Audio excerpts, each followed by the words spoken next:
Here we go again. I know you guys like sitting around the tailgate telling stories with good buddies, cracking cold ones.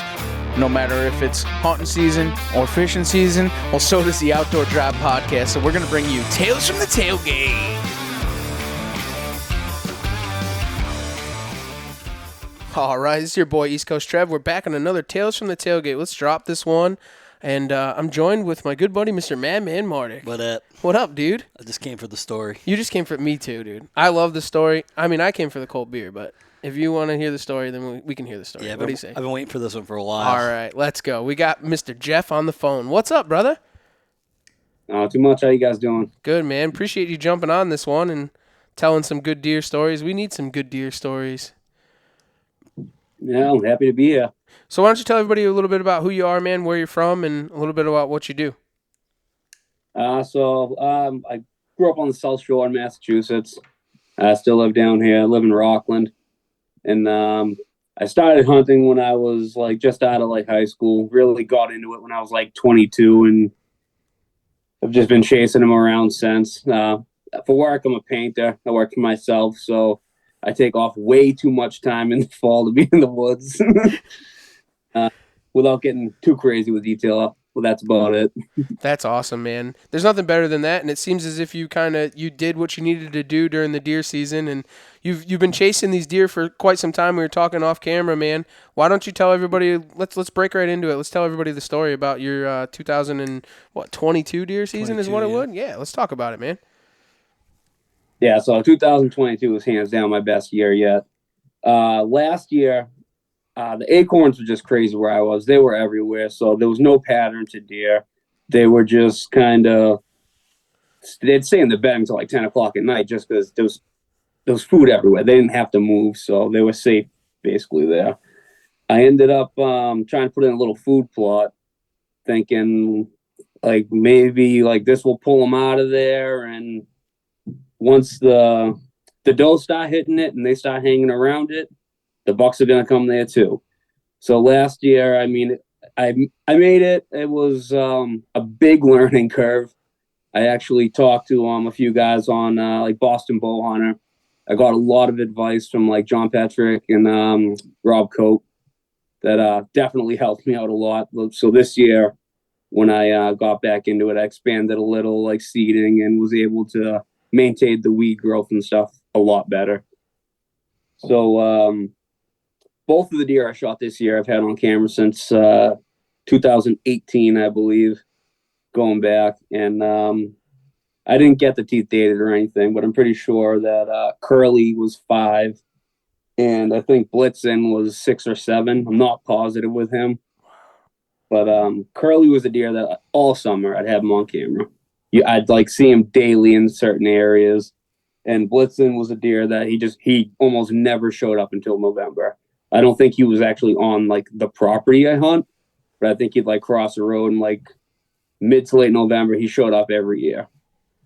So opening day in zone 11, my younger cousin actually shot a buck up in Groton. So my father and I drove up there in the morning. I was planned on hunting, but he shot one right at first light, and I was had some things in the morning that I was mixed up, didn't go my way, so I was late getting in the woods. So I went up there, we helped him, we got the deer out of the woods. I came back, I had maybe an hour of light left. I just hopped in and went to a close stand in the area where I had been seeing Curly, and I wasn't even in the stand for 15 minutes, and he started rolling down a trail to my back right. He crossed the trail that I walked in on, and he was about 15 yards from me, but he was behind a little cedar tree, so I had no shot, and he stood there for probably 25 minutes just kind of looking around. Didn't really seem nervous, but he knew something was off, and he turned off and just trotted back where he came from, and probably didn't see him again. I didn't see him again in person until I shot him. And didn't have him on camera until probably early November. So I bounced around a few different areas because I had some other good bucks, in a few different properties. I finally got back into where Curly was, and I just went out to a spot that I hung a stand. It was more for like viewing purposes because it had a good sight line to a few different areas. So I could see him coming out of bedding. And I was out there and I just figured I brought my calls, my rattling antlers and stuff. And I'm a big fan of when I rattle, I make like an antler tree. I tie 3 antlers together. I lower them to the ground on my bow rope so they bounce around on the ground. They're making noise. It sounds more realistic. And I was doing that, and I heard a deer coming from like the oak flat, and he came in, got into like some thick stuff in front of me at about like 70, 80 yards. And I just did a long grunt on my tube, and he turned. And I was set up on like a ridge line, and he crested the ridge right at 30 yards, like on the dot in the wide open. I drew, I put the pin on him, I let it go, and it felt good to finally hit something with a good, made a perfect shot on him. He ran about 80 yards and crashed, and that was just a great start to the season. I mean, he was my best deer by far at that time. And after just watching him grow for a couple of years, it was like really cool. We got like I think I only have one shed from him, but so that was November 8th. So I got him. We got him out of the woods, and just man, I was on cloud 9 just with that. And like, he was the second biggest deer I had on camera at the property, and I hadn't even seen Blitzen yet that year because I mean, he never shows up till November no matter what. But for the past 4 years, he's always shown up in November. There were very, very limited acorns in the area this year, so the food plot was getting hammered. There were deer in there every day. There was always does. There's a couple of young spikes that were always around it. And I hadn't seen them all year. Then I have a cell camera that's probably like a mile away. And I got a picture of him at like, I think it was like 11 o'clock at night. I don't remember exactly, but it was on November 11th. And like, I saw that. I knew he was around. So I started to get a little more excited. And I'd had an encounter with another 10-pointer that was kind of like a funky rack that my buddy Greg McKay ended up shooting opening day of shotgun season. I saw that deer on November 12th, I believe it was. So I went back into that property, and I got a picture from one of my cell cams, maybe like a half mile from there, that there was a big body. It's a big body, like I think he was 7 this year, and nothing really special in a rack, but he's like a 200+ pound deer all day. And I missed him in 2018, and it was just like I wanted him bad. So I hopped out of that stand. I ran over to the other stand where I just got him on camera, and this was on November 15th. I climb up the stand, I pull my bow up, I sit down, I get a notification on my phone, I look down, and there's Blitzen, the Big Ten, just standing right in front of my camera in the food plot on the scrape. So I had like a half hour light left, so I just packed my stuff and got out of there. And my game plan was after that, I was like, there's does in here every day. If one of those does is hot right now, he's gonna come back. So I'm just gonna sit on that stand every day on the plot until he shows up. And I think I got in there about 10 the next morning, and it was gonna sit the rest of the day because it was raining pretty bad in the morning. And I got out there. It was a pretty steady mist throughout the day. It was a little chilly. I wasn't dressed as well as I should have been. But I think it was right about 2 o'clock. I got down, I went into the plot, I put like a big scent wick on each side just to figuring if any buck was rolling by, if they smelt that. The wind was blowing perfect for me, so if they caught it, they were definitely going to come in and check it out. And I climbed back up, and I was about to text my father. It was probably about 4 o'clock or maybe a little after 4. And I was thinking about being a baby. I was going to run and grab a different jacket because I was wet. It was getting a little windy, so I was getting chilly. before I could even hit send, I look up and there's a doe standing in the middle of the plot. And then I hear something off to the left where the doe came from. And then I can just see antlers. I heard the antlers like hitting the brush first. And then he stepped out, and I just like my brain just like turned off. I was drooling, like, and because I'd seen one deer probably about his caliber in person in the woods before, and never had a chance at like a clear shot. So I'm getting like shaky. I'm a little chilly too, so it's like the nerves are definitely hitting me. I turn, I get my camera like focused on to where he is. I reach up, I get my bow, and I'm trying to watch the doe to make sure she doesn't see me. I'm trying to watch him to make sure he doesn't see me.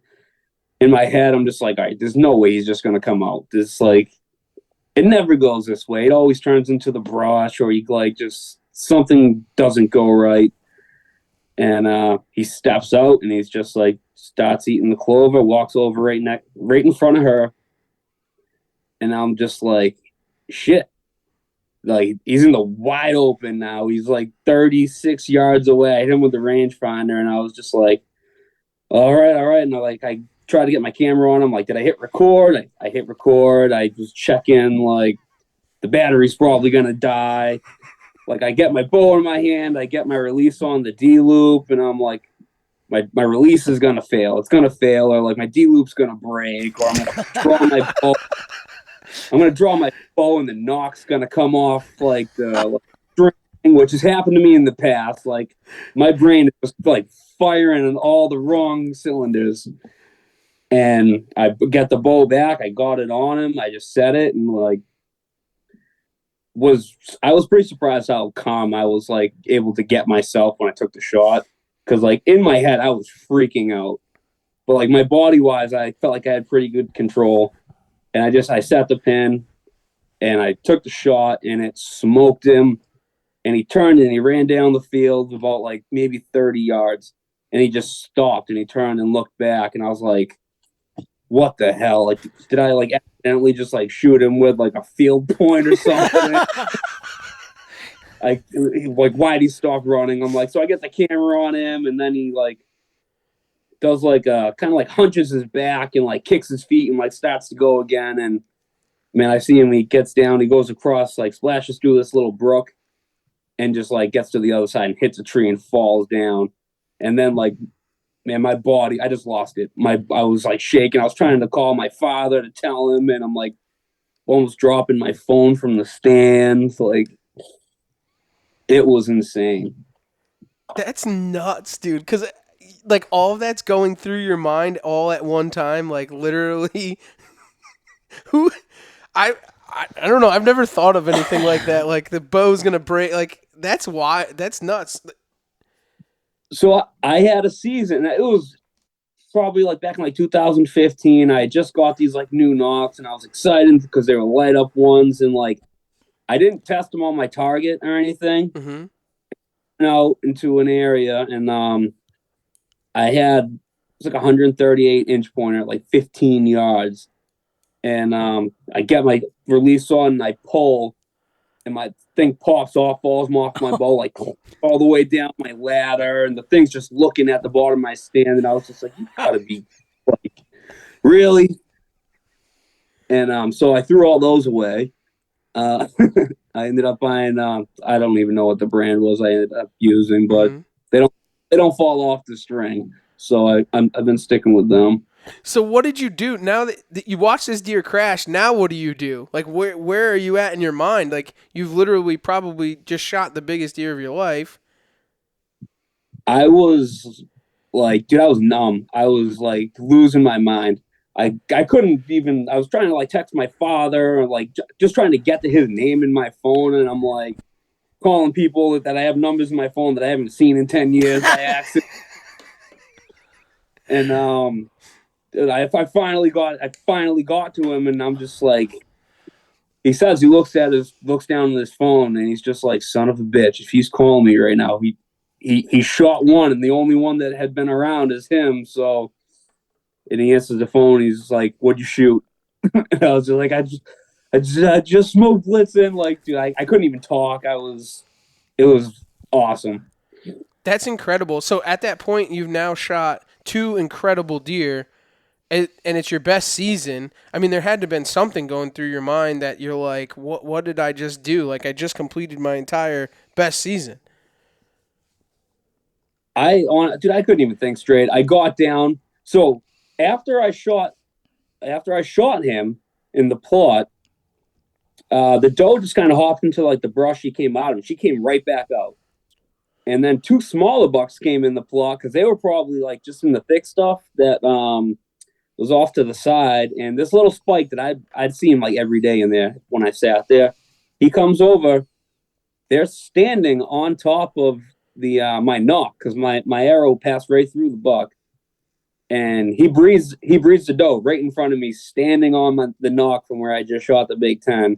Wow. So like in my head, I was like, I kind of want to watch this. This is cool. I've never seen anything like this happen hunting before. But then I was also like, I don't care if they see me get out of the stand, man. I am on. So I basically, I slid down my ladder and just like ran across. Like I ate it. I'm not gonna lie. I tripped over something. I don't even know. It's probably my own feet. Fucking mess. Mess.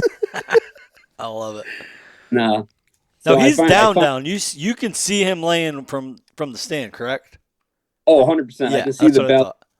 I knew he was down, and I was I get down and I run over there just because I want to get a look at him. And like the brooks, so like there's at the way end of it, there's like a little brook, but it had been raining all morning, so the water level was pretty high.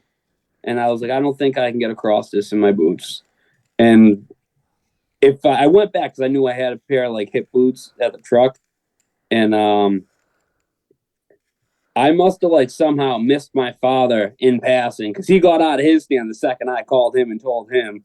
So I called him to see if he could grab the cart, and he's like, I'm already out here, man. I'm looking at the deer. I walked straight across the brook. I didn't care if I got wet. And I was like, yeah, I wanted to do that, but at the same time, I was already really cold, and I knew I was going to be outside for a while looking at him. So I tried to, I couldn't find my boots, so I just went back and I just went right through it, and like, dude, just like when I actually saw him laying there, like it was nice. It's hard to put into words when you like so much work, so much time, so like any spare time I had over this past summer, I was out working on the plot, like making sure, like I was going out there and picking weeds by hands with a 5-gallon bucket and like filling it up every other week, just trying to make sure that it stayed like as good as I could keep it. And this was worth it. That's incredible, dude. That is absolutely insane. What a great buck, dude. So I got them both scored. And I got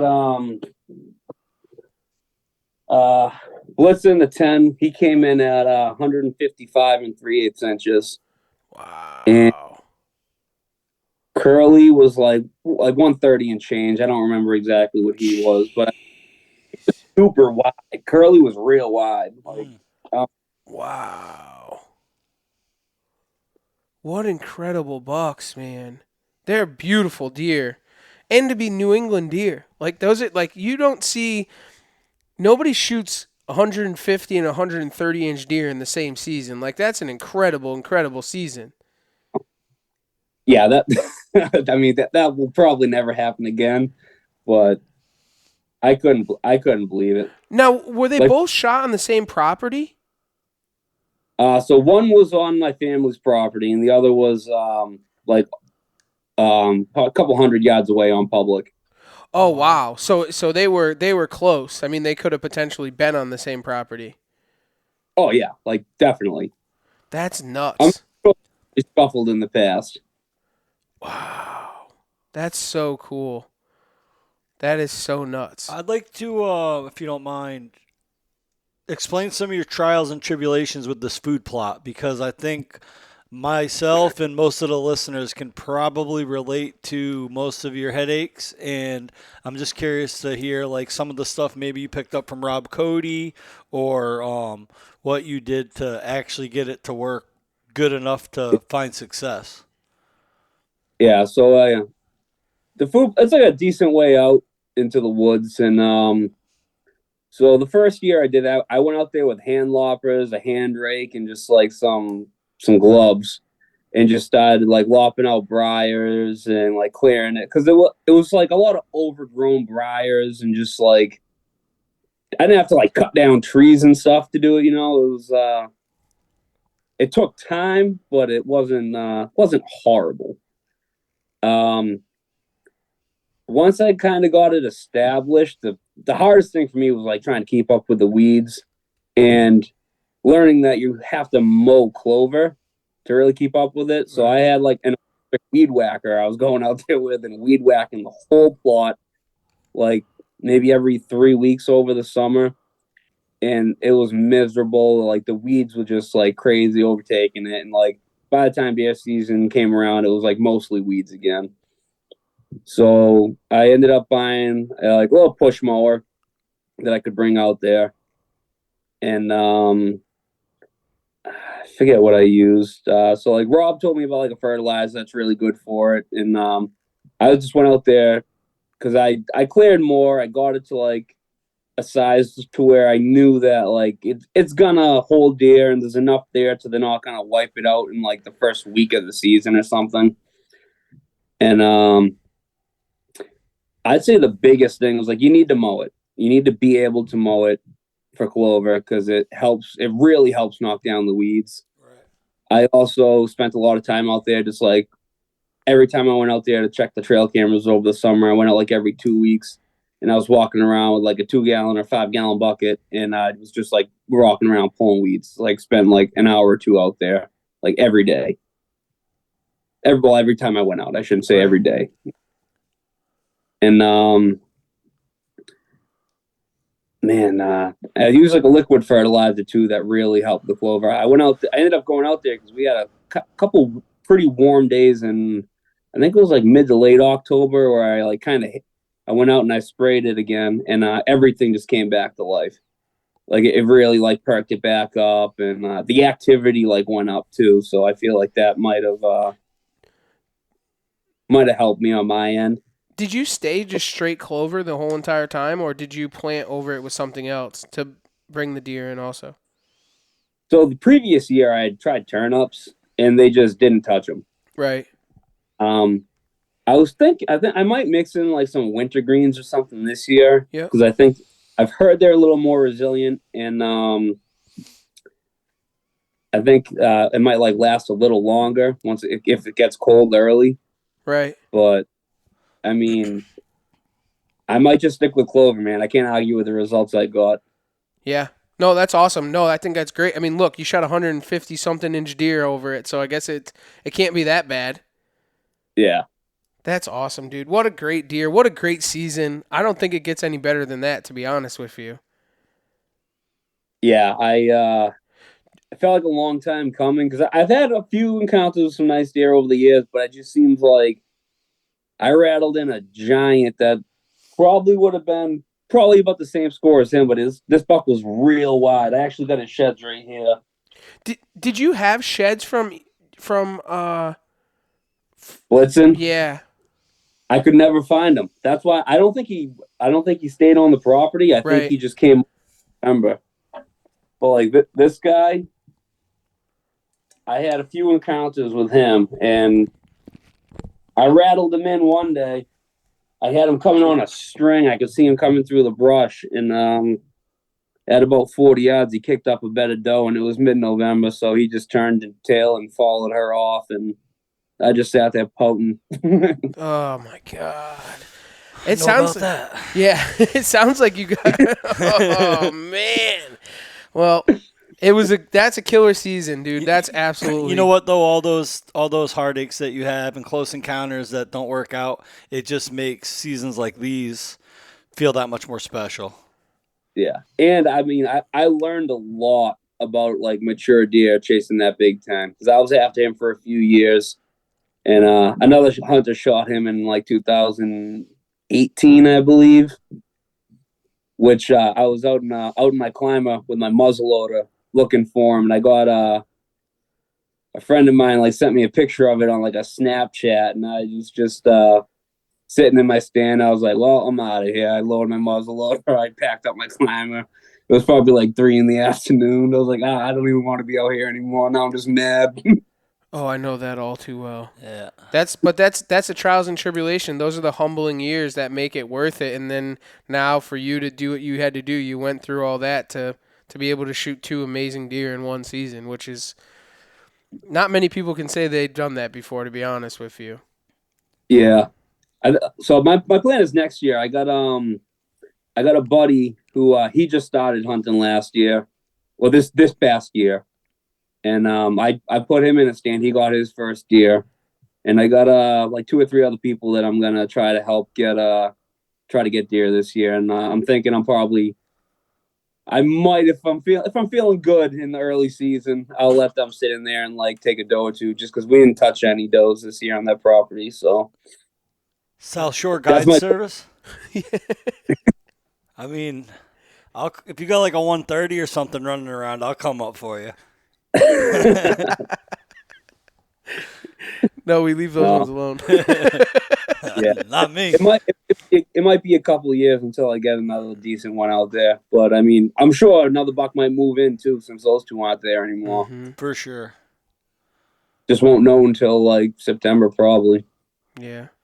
Well, at least you can keep your eye on it. Now you got a good food source for them. The does will be there. Hopefully the acorns don't get too crazy, so they're still on that clover or whatever you end up planting in there, and you can just do it all over again.